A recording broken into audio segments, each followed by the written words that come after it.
രേഷ്മയുടെ കുഞ്ഞാലി മരക്കാരന്റെ വിശേഷം നമ്മൾ ചോദിച്ചില്ല. ആ സിനിമയിൽ പാട്ട് പാടി 5 ഭാഷകളിൽ ആ പാട്ടുകൾ പാടാനുള്ള ഭാഗ്യം കിട്ടി.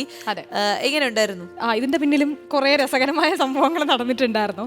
അപ്പോൾ റോണി ചേട്ടനാണ് എൻ്റെ മ്യൂസിക് ഡയറക്ടർ. ചേട്ടൻ ട്രിവാൻഡ്രത്ത് തന്നെയാണ്, എൻ്റെ വീടിന്റെ കുറച്ച് അടുത്ത് തന്നെയാണ്. അപ്പോൾ ഈ എന്തെങ്കിലും ഈ കമ്പോസിങ് സമയത്ത് എന്തെങ്കിലുമൊക്കെ ട്രാക്ക് ചെയ്തുകൊണ്ടിരിക്കുമ്പോൾ പുള്ളി എന്നെ വിളിക്കും, ഉടനെ വിളിച്ചിട്ട് ഇങ്ങനെ പാടിക്കും. അപ്പോൾ പ്രിയൻ സാറിന്റെ തന്നെ മരക്കാരന്റെ ഈ ഒരു സോങ്ങിന്റെ കമ്പോസിങ് നടന്നുകൊണ്ടിരിക്കുകയായിരുന്നു. അപ്പോൾ അതിൽ തന്നെ നമ്മുടെ വിനീതേട്ടനും ശ്വേത ചേച്ചിയും പാടിയ ഒരു പാട്ടുണ്ട്, കണ്ണിലെന്റെ കണ്ണെറിഞ്ഞു കാണണം. അപ്പോൾ അതിന്റെ ലിറിക്സ് റഫ് എല്ലാം എഴുതിയിട്ട് ജസ്റ്റ് ആ ലിറിക്സ് ട്യൂണിൽ വരുമ്പോൾ എങ്ങനെ ഇരിക്കുന്നു നോക്കാൻ വേണ്ടിയിട്ട് അതിന്റെ ട്രാക്ക് പാടിയത് ഞാനാണ്, ശ്വേത ചേച്ചിയുടെ പോർഷൻ. അപ്പം അങ്ങനെ പാടിയിട്ട് ഏറ്റവും അവസാനമാണ് ഇങ്ങനെ നീയേൻ തായ എന്ന് പറഞ്ഞൊരു പാട്ടിൻ്റെ ഒരു സീക്വൻസ് ഉണ്ട്. അപ്പോൾ അത് ജസ്റ്റ് ഒന്ന് പുള്ളി കമ്പോസ് ചെയ്തിട്ട് ചെന്നൈയിൽ നിന്ന് കമ്പോസ് ചെയ്തിട്ട് വന്നു. എന്നിട്ട് അത് ജസ്റ്റ് ഒന്ന് ട്രാക്ക് നമുക്കൊന്ന് പാടി അയച്ച് നോക്കാം, എന്ത് പറയുന്നു നോക്കാമെന്ന് പറഞ്ഞിട്ട്. അത് വേറെ സിംഗേഴ്സ് ഒന്നും പ്രിയൻ സാർ സജസ്റ്റ് ചെയ്തിട്ടില്ലായിരുന്നു. അപ്പോൾ റോണി ചേട്ടൻ പറഞ്ഞു, നീ എന്നെ ഒന്ന് പാട്, നമുക്കൊന്ന് ഇത് ആക്ച്വലി ആദ്യം സോളോ ആയിരുന്നു, എല്ലാ ഫുൾ പോർഷൻസും ഞാൻ തന്നെയാണ് പാടിയത്. എന്നിട്ട് അത് പ്രിയൻ സാറിന് അയച്ചു കൊടുത്തു.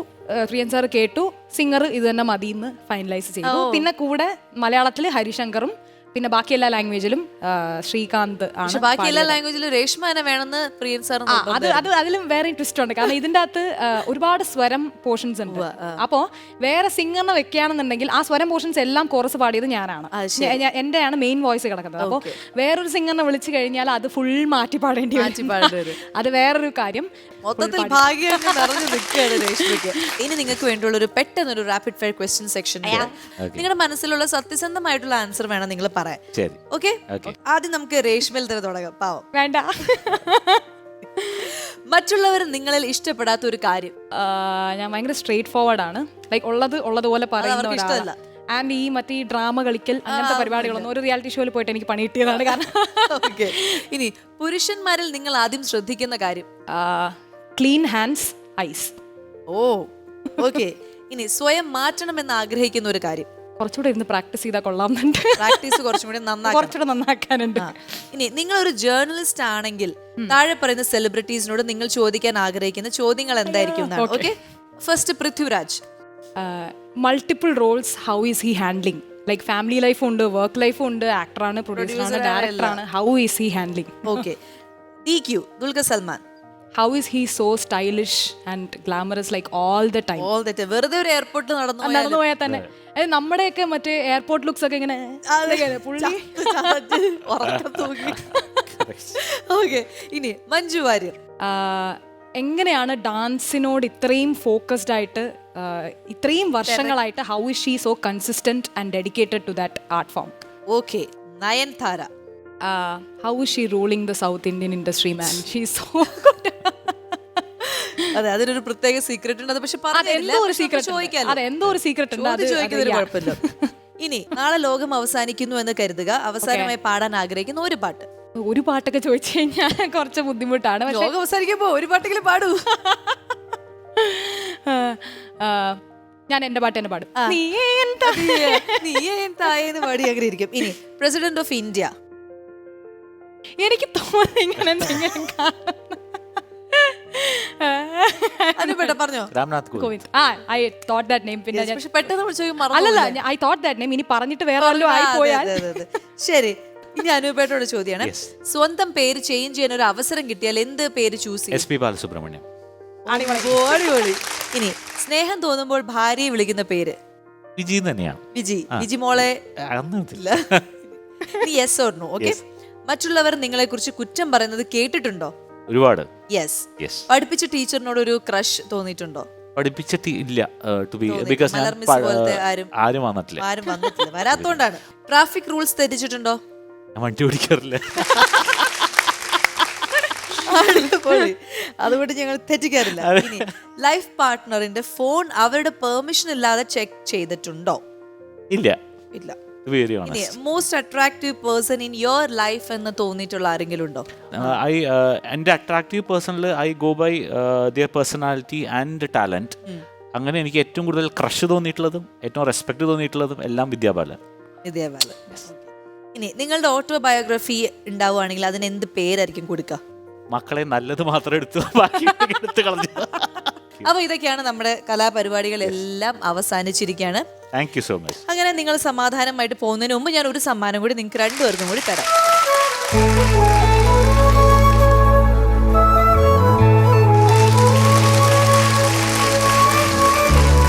ഇന്നത്തെ നമ്മുടെ പെർഫോമറെ വിളിക്കാനുള്ള സമയമായിരിക്കുകയാണ്. ഈ കുട്ടി എന്ന് പറഞ്ഞു കഴിഞ്ഞാൽ ഭാവിയിലെ ഒരു നായികയാവാൻ പോകുന്ന ഒരു കുട്ടിയാണ് നമ്മൾ ഇന്ന് വെൽക്കം ചെയ്യാൻ പോകുന്നത്. കാരണം ഒരുപാട് പെർഫോമൻസുകൾ വൈറലായിട്ടുണ്ട്. ഇന്ന് നമുക്ക് വേണ്ടി ഒരു സ്പെഷ്യൽ പെർഫോമൻസ് എന്തായാലും ഉണ്ടാവും. അപ്പോൾ ബാക്കി നമുക്ക് വിശേഷങ്ങൾ വന്നിട്ട് ചോദിക്കാം. വളരെയധികം സ്നേഹത്തോടെ റെഡ് കാർപ്പറ്റിന്റെ വേദിയിലേക്ക് സ്വാഗതം ചെയ്യുന്നു ദേവനന്ദ.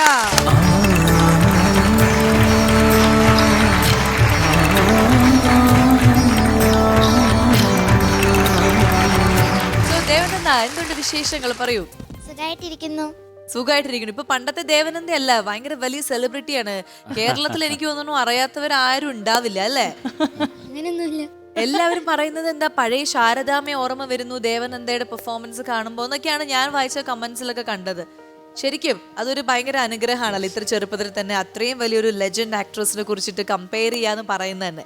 ആരെങ്കിലും പഠിപ്പിച്ചു തരുന്നതാണോ അതേ സ്വന്തമായിട്ട് ടി വിയിലൊക്കെ കണ്ടിട്ടാണോ? അത് എനിക്ക് ചിലപ്പോൾ ഓഡിയോ ഒക്കെ ആയിട്ട് ചിലരിങ്ങനെ അയച്ചു തരും, മോളിത് ചെയ്യാവെന്ന് പറഞ്ഞുകൊണ്ട്. പിന്നെ അച്ചുകുട്ടനും മായമയും വീഡിയോ എടുത്തു തരും. അപ്പൊ അതാരാ? അച്ഛൻ. ഓ അച്ഛൻ. മായമ്മ അമ്മ. അമ്മ. ഓ അച്ചുക്കുട്ടനും മായമ്മയും. ഞാൻ വിചാരിച്ചു അനിയനും ചേച്ചി അങ്ങനെയായിരുന്നു. അപ്പോൾ ചിലപ്പോൾ എനിക്ക് ഓഡിയോ ഇട്ടായിരിക്കും കിട്ടുന്നത്. അപ്പോൾ ഞാനത് കണ്ണാടി നോക്കി അത് പ്രാക്ടീസ് ചെയ്തിട്ട് പിന്നെ യൂട്യൂബിൽ അടിച്ചു കൊടുക്കും. എന്നിട്ട് ഒറിജിനൽ വീഡിയോ കണ്ടിട്ട് വീഡിയോ എടുക്കും. അത് ശരി. അപ്പൊ അങ്ങനെ ഇങ്ങനെ ഒരു കാര്യം എനിക്ക് ചെയ്യാം, അല്ലെങ്കിൽ അങ്ങനെ ഒരു ഐഡിയ തന്നത് ഈ അച്ചുക്കുട്ടനും മായമ്മയാണോ അതേ സ്വന്തമായിട്ട് തീരുമാനിച്ചതാണോ? അത് 3ാം ക്ലാസ് വെച്ചൊരു സ്കിറ്റ് ചെയ്തിട്ടുണ്ടായിരുന്നു. അപ്പോൾ ആ ഒരു ആനിവേഴ്സറിയില് ഏറ്റവും കൂടുതലും ഹൈലൈറ്റ് ആയിട്ട് നിന്നത് ഈ ഒരു സ്കിറ്റ് ആയിരുന്നു. അത് ശരി. അപ്പൊ അതിൻ്റെ അകത്ത് രാജാവിന്റെ ഒരു വേഷമായിരുന്നു ചെയ്തത്. അപ്പൊ അത് എല്ലാവർക്കും ഇഷ്ടപ്പെട്ടു. അങ്ങനെയാണ് ചെയ്യാൻ തുടങ്ങിയത്. അടിപൊളി അടിപൊളി. നമുക്ക് ഈ വീഡിയോ കണ്ടിട്ട് ആരെങ്കിലും, അതായത് സെലിബ്രിറ്റീസ് ആയിട്ടുള്ള ആരെങ്കിലും ഒക്കെ വിളിച്ചിട്ട് അഭിനന്ദിച്ചിട്ടുണ്ടോ?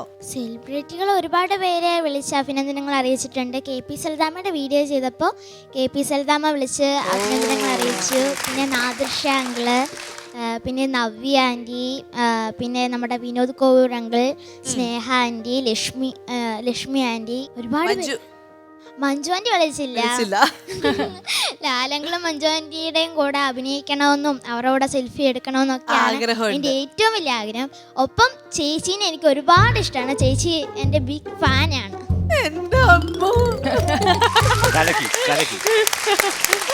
അയ്യോ താങ്ക് യു.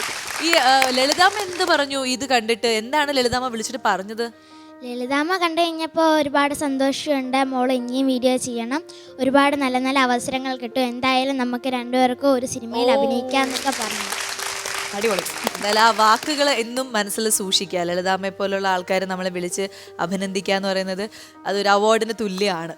എന്തായാലും നമുക്ക് അമ്മയെ ഒന്ന് പരിചയപ്പെടാം. ഓക്കെ, നമസ്കാരം. മായമ്മ.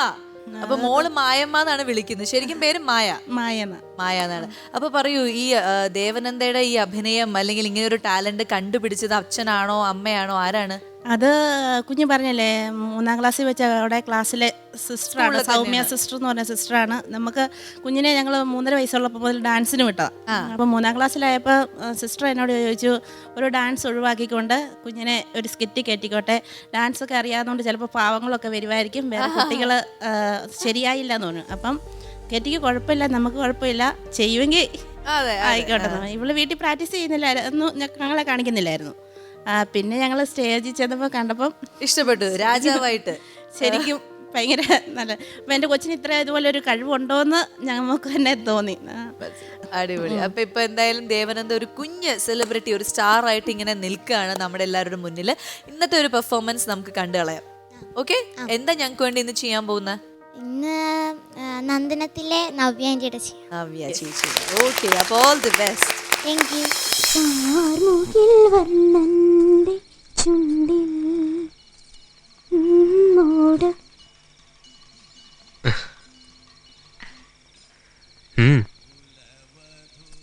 അല്ല, ഇതെന്താ കഥ? ഇവിടെ എന്താ പണി? ഡിന്നർ. കണ്ടില്ലേ, ക്യാൻഡിൽ ലൈറ്റ്. ടേബിളിലായിരുന്നു ഒരു വീഞ്ഞ പെട്ടി കിട്ടി. ടേബിൾ കവറിന് ഒരു ബെഡ്ഷീറ്റ്. കുറച്ച് കീറിയതാ, പക്ഷെ ഇരിക്കാൻ 2 ബെസ്റ്റ് ചാക്കേട്ട്. വാ. എനിക്ക് മനസ്സിലായില്ല, ഇതെന്തിന്റെ പുറപ്പാടാ? താനിങ്ങോട്ടിരി, വലിയ സംഭവമൊന്നുമില്ല. നമ്മൾ ഒരുമിച്ച് ഡിന്നർ കഴിക്കുന്നു. എന്താ എന്നെ കൂട്ടില്ലേ? നല്ല കാര്യായി. വടക്കോർത്ത തിണ്ണയിൽ നിന്ന് അടുക്കളക്കാര് പെണ്ണിന്റെ ഒപ്പം അത്താഴം കഴിക്കേ. മോനെണീറ്റേ, ആരെങ്കിലും ഇരിപ്പ് കണ്ടാ മതി.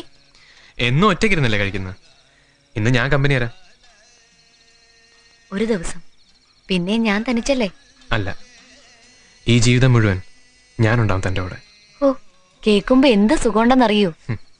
വെറുതെ എന്തിനാ എന്നെ മോഹിപ്പിക്കണേ? ഒരു പാവല്ലേ ഞാൻ? ഞാനും അതെ, പാവ. എന്തറിയാം മനുവേട്ടൻ എന്നെ കുറിച്ച്? ഇത് ബാലാമണിയാണെന്നറിയാം. ഈ കുട്ടിയെ ഞാൻ കല്യാണം കഴിക്കുന്നു അറിയാം. അച്ഛനും അമ്മയും കൂടെ പണ്ടൊരു യാത്ര പുറപ്പെട്ടതാ, ഗുരുവായൂർ കുളിച്ചു തൊഴാൻ. തിരിച്ചു വന്നത് 2 വെളുത്ത തുണിക്കെട്ടുകളാ. അവരൊരു കുപ്പി വിഷത്തിന്റെ സഹായത്തില് രക്ഷപ്പെട്ടു. ആശുപത്രിക്കാര് കുത്തിക്കേറി കെട്ടിത്തരാൻ വൈകിയതുകൊണ്ട് പാതിരാത്രിക്കാ കൊണ്ടുവന്നേ. എന്റെ ഇളയത് 3 പെൺകുട്ടികളാ. അവരുറക്കായിരുന്നു. ഞാൻ കണ്ടു ഒരു നോട്ടം. ചെതയിൽ വെച്ച വാഴത്തെ ഉയരം വെക്കണതിന് മുമ്പ് കിടപ്പാടം വിട്ടിറങ്ങേണ്ടി വന്നു. അന്നു തൊട്ടിന്ന് വരെ ഓരോ വീട്ടിലെ അടുക്കളപ്പുറത്തായിരുന്നു ജീവിതം. പിന്നെ ആകെയുള്ളൊരു സഹായം ആ കേശവൻ നായരാ. എന്റെ ഇളയ സരോജിനി അയാളുടെ വീട്ടിലാ. അവളൊരു സുഖേടുകാരിയാ. ഹാർട്ടിനാ കുഴപ്പം. ഇളയതങ്ങള് വേറെ വീട്ടിലാ. സ്കൂളിൽ പറഞ്ഞേക്കണുണ്ട്. അവിടുള്ളൊരു ഇതാ ബാലാമണി. പാതിരാത്രിയില് വീട്ടിലേക്ക് കൊണ്ടുവന്ന വെളുത്ത തുണിക്കെട്ടുകൾ തൊട്ട് ഉറക്കത്തിൽ ഇളയ അനിയത്തി ഞെട്ടി പിച്ചും പേയും പറയണ വരെ ഓരോ ഓർമ്മ വരെ. രാത്രിയിൽ 2 പിടി ചോറ് വരെ തിന്നുമ്പോഴ അതാ തനിച്ചിവിടെ വന്നിരിക്കണം.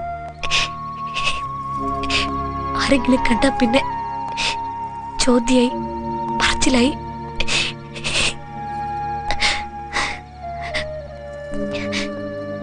ഇവളുടെ കൂടെ തന്നെ വേണം ഡിന്നർ.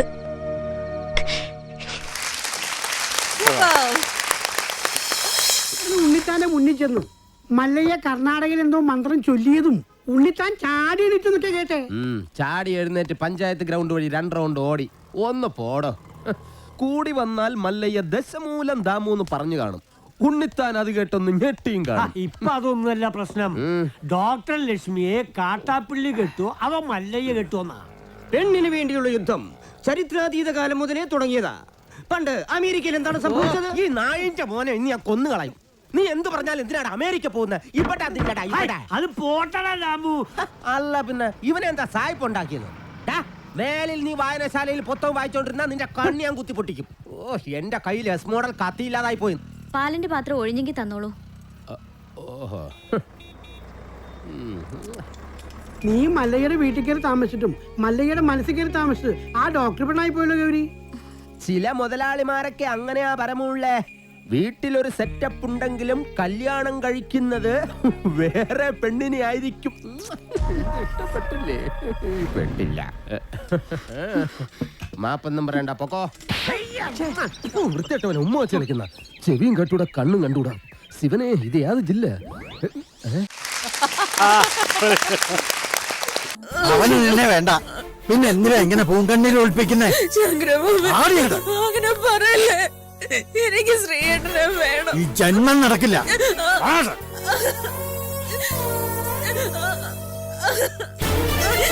എന്തായി കാണിക്കുന്നേ? നീ ഇതിൽ ഇടപെടണ്ട.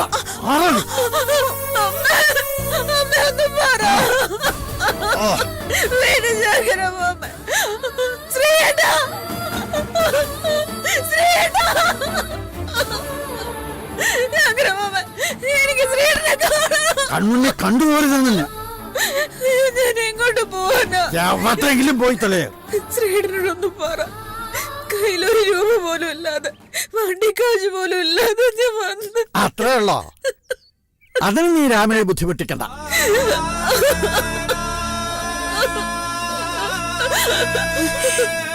മോള് പൊയ്ക്കോ. അവന് നിന്നെ വേണ്ടെങ്കിൽ പിന്നെ ഇവിടെ നിന്നിട്ട് എന്താ കാര്യം? പൊയ്ക്കോ, അമ്മ കൊണ്ടുവിടാ നിന്നെ. വാ. വേണ്ട, വാ മോളെ. തനിച്ചോന്നല്ലേ, തനിച്ച് തന്നെ പൊക്കോളൂ. ഈ ചെല്ലാ മതി വീടെത്താൻ.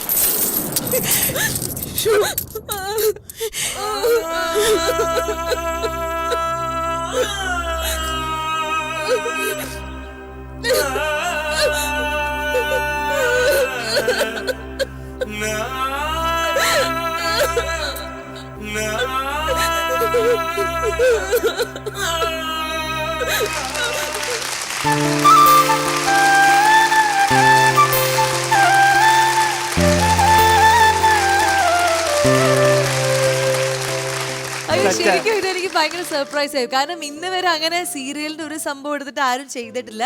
Thank you so much. ഇത് നല്ലൊരു ഗിഫ്റ്റ് ആയിട്ട് ഞാൻ ഇങ്ങനെ മനസ്സിൽ കൊണ്ടുനടക്കുകയാണ്. അടിപൊളി, എന്നെക്കാളും ഗംഭീരമായിട്ട് അഭിനയിച്ചിരിക്കുകയാണ്. Thank you so much.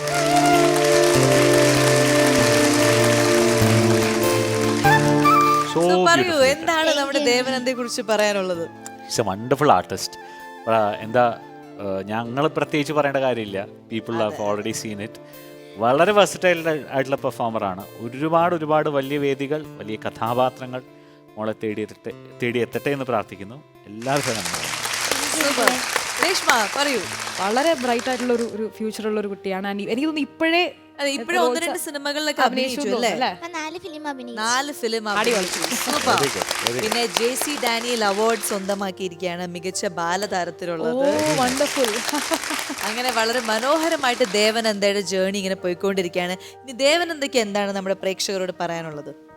ഒരുപാട് സന്തോഷമായി. ഈ വേദിയിൽ എത്താൻ എനിക്ക് ഒരുപാട് സന്തോഷമായി. ഒപ്പം ഇവിടെയുള്ള ഈ പ്രോഗ്രാമിൻ്റെ അണിയറ പ്രവർത്തകർക്കും പിന്നെ എൻ്റെ പ്രിയപ്പെട്ട എല്ലാവർക്കും എൻ്റെ ഹൃദയം നിറഞ്ഞ 1000 നന്ദി. ഒരുപാട് സന്തോഷം തോന്നി. എനിക്ക് ചേച്ചീനെ കാണാനും പറ്റി. പിന്നെ ഈ വേദിയിൽ വരാൻ പറ്റിയതിൽ എനിക്ക് ഒരുപാട് സന്തോഷം. Thank you. Thank you. അപ്പോൾ നിങ്ങൾ രണ്ടുപേരും ചേർന്ന് നമ്മുടെ ദേവനന്ദയ്ക്ക് ഒരു സമ്മാനം കൊടുക്കാൻ പോവാണ്.